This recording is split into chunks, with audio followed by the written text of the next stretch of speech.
The key to working with colour is knowing how to control it. You've got to learn the rules before you can break the rules. Hi, I'm Jeremy. Hello, I'm Lily. As you can see, today is all about colour at MECCAversity. Today, we're going to be celebrating all things Mecca Max and Mardi Gras.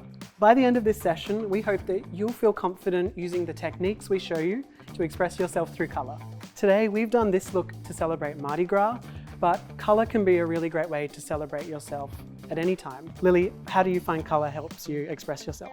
I think as a makeup artist, using colour and makeup on my face has always been the avenue that I've leaned into for self-expression, and it's just makeup at the end of the day. If you don't like it, you can take it off, you can do something the next day, you can always be who you feel you are on the inside, on the outside. So Lily, as an artist at Mecca, how did you first start experimenting with colour?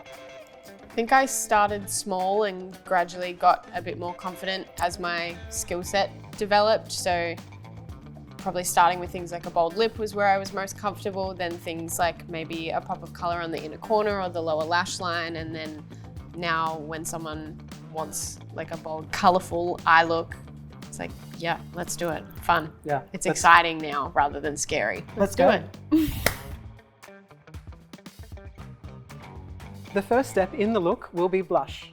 One of the best ways to experiment and play with colour is to use blush.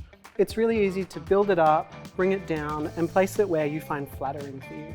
So if you're new to colour, I'd start here. Obviously, this looks like a bit of an intimidating colour, but thanks to the formula, it's really easy to blend and you can make it as subtle or as bold as you want. I'm going to start high on the cheek to make sure this is nice and lifting for the face.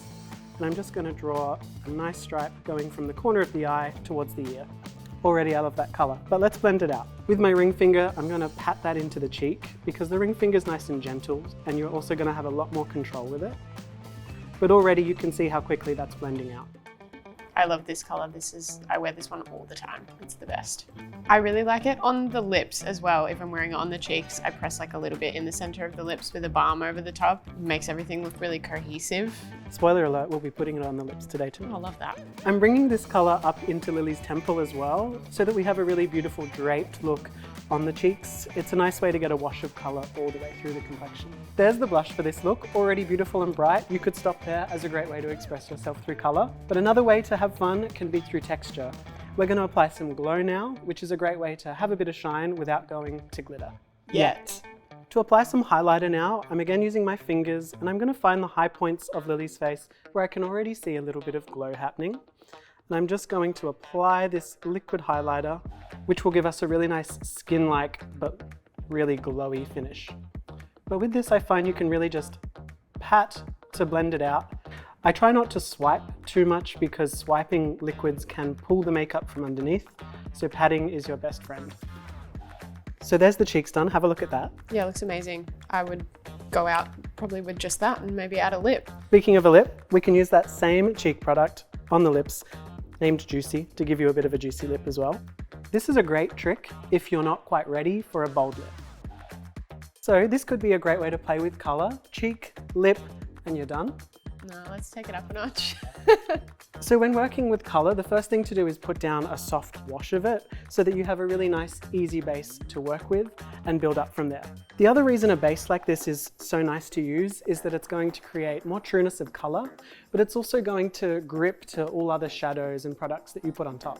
Today we're using a liquid eyeshadow, but you could use an eyeshadow primer, an eyeshadow stick, or one of my favourite tricks is to put colours on top of a black or white liner to really get them to pop. Techniques like this are really useful because you're able to start your layering of products to get a smooth application and build up your colourful look. With liquid shadows and eye bases, I like to work one eye at a time because they do tend to dry down, so it's best to work with one side, get it perfected, and then move on to the other. I'm going to apply a really thin layer of this at the lash line and then blend it up towards the brow. By applying this at the lash line, I'm able to control how much product I'm working with and how bold it's going to be. With a bolder colour, I find you need to be a bit more intentional about the placement, as you're not able to simply blend it away into the skin. So my best tip would be to start small and build it up. You'll notice I'm being really intentional with my brush strokes as well. I'm not brushing all over the place. I'm really trying to focus the product where I want it to stay, and then lightly swiping it in those areas where I want it to be as sheer as possible. I don't normally wear this type of colour, but I actually really like it. It's so fun and matches really nicely with the blush and the lip. It's beautiful on you. Love it. Slade. So you could leave it really soft and diffuse there, and already that's a great way to play with colour. But to amp it up again, it's time to add the glitter. As we said before, playing with colour is one way to experiment with makeup, but so is texture. So now going in with some glitter, we're going to add some fun dimension to the look. When using shimmer shades, they catch the light, so we always suggest applying them in areas that you want to highlight or add a bit of light to the look. Today, I'm going to be placing it in the inner and outer corner of Lily's eyes to create almost a reverse halo eye. Using the middle colour in the stack, I'm going to pick up some colour and just close for me. And I'm just going to press this colour into the eye, focusing on the inner and outer corner. My technique for not getting shimmer and glitter everywhere on the face is to use a smaller brush and more of a pressing or patting technique, or using your finger as well. As you can see, I'm being very intentional with my placement and technique of patting to make sure that I don't get too much shimmer all over the eye. If you're used to blending, it can take a little bit of practice to get used to working this way, but it's intentional and it's worth it for the finished look. As this is a duochrome shadow that we're applying, the shimmer element is catching the light, and then the base color will give us the dimension and depth. That's why I love duochrome so much. You really get the best of both worlds. Yeah, they're so much fun. I'm just blending the edges of that shadow, but I'm being very intentional, doing really tiny strokes just to keep the color there. Because this shade has that base color to it as well, I'm going to apply it all the way under the eyes just to get an overall bit of dimension around the eyes. Yes, but like more. All right. For more, let's add the two glitter toppers in the stack. I'm going to mix both of them together on one finger and just apply by pressing them right into the center of the eye. Again, using my fingers means I'm really controlling where that product goes.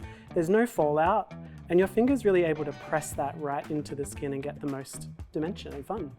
I'm adding a little bit of the first topper just under the brow as well, almost like it's a frosty brow bone highlight. With the shadows applied, you can see we've had some fun with color and texture. It catches the light beautifully. But now to amp things up a bit, we can add some small details of graphic liner. For our graphic details, I'm going to be using our eyeshadow base again, but this time stamping it and leaving those lines so that we really get the most color. The key to working with color is knowing how to control it, like we did earlier. You've got to learn the rules before you can break the rules. Starting here, we're going to stamp some color on the inner corner underneath the eye. I'm using the Mecca angled liner brush because it's got a great angled but flat tip so that you're able to just stamp the color on. I'm aiming right next to the tear duct, and I'm just going to press this on and leave it. Pressing helps to keep those edges sharp, we get the most intensity, and it pops. And as always with color, you can just grab a Q-tip and swipe the edge to clean it up. And for the final pop of color, we're going to add a wing to the outer corner of the eye. With Lily looking straight ahead, I lined up my brush and I just stamped to get my initial angle, and then I was able to finesse it outwards. I've picked that angle for Lily's eye just by following her lower lash line and imagining that continuing outwards. Looks like this are all about being creative. You want to make sure you're having fun with it, doing what feels good to you, and enjoying the color. And to finish the eyes, we can't forget mascara. Sometimes with colorful, bold looks like this, you can feel a little bit odd and like it's unfinished, but mascara and any kind of darkness right at the lash line really anchors everything together. That looks so fun. Love it. Love it. Thanks. Let's harmonize all the textures happening. We've got some glow on the eye, on the cheeks, and now we need some for the lips. And so that is the finished look. We've built this up using the following techniques. If you're new to color, experiment with going bold on either the cheeks or lips. With eyes, have a plan. Decide if you're going to go bold and graphic or soft and diffused, or both. This will change which technique you use. For the softer looks, remember to start small and blend up. And when it comes to the sharper, more graphic lines, remember to use more intentional stamping motions. When applying your shimmers and glitters, remember to pack and create your shape and dimension. The same thing applies when you want to build up intensity of color. And never forget that depth of the lashes or mascara brings it all together. You can combine all of those steps or just pick one to express yourself through color. Thank you so much for joining Lily and I today in this masterclass, and hopefully you feel empowered to experiment and have fun with color. And if you ever need a hand, just come and see us in store. Happy Mardi Gras. Bye.